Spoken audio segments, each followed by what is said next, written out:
యావత్ తెలంగాణ రైతులకి, వరి రైతులకి ప్రస్తుత కాంగ్రెస్ ప్రభుత్వం యొక్క హామీ నేను మరోమారు మనం చేస్తాను. ముఖ్యమంత్రి రేవంత్ రెడ్డి గారి నాయకత్వంలోని ప్రస్తుత కాంగ్రెస్ ప్రభుత్వం రైతు పక్షపాత ప్రభుత్వం.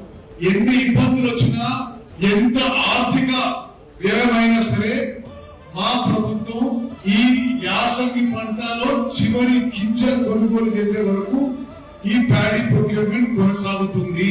8,575 ప్రొక్యూర్మెంట్ సెంటర్లు దేశంలోనే, రాష్ట్రంలోనే ఇన్ని ప్రొక్యూర్మెంట్ సెంటర్లలో ఇదే రికార్డ్. ఈ రోజుకే 58 లక్షల మెట్రిక్ టన్నుల వరి ధాన్యం కొనుగోలు చేసినాం.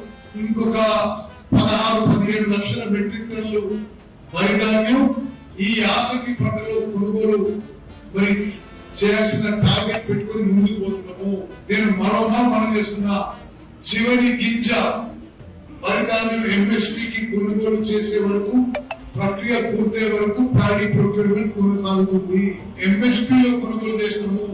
అకాల వర్షాల వల్ల ఎక్కడన్నా వరి ధాన్యం తడిస్తే, వర్షాల వల్ల వేరే ఇబ్బందులు మరి ఈ ప్రొక్యూర్మెంట్ సెంటర్ లో కానీ ఎక్కడ జరిగితే మా ప్రభుత్వం తడిసిన ధాన్యాన్ని కూడా ఎంఎస్పీ ధరకి కొనుగోలు చేస్తాము అని ఈరోజు మీడియా ద్వారా యావత్ తెలంగాణ వరి రైతాంగానికి తెలియజేస్తున్నాము.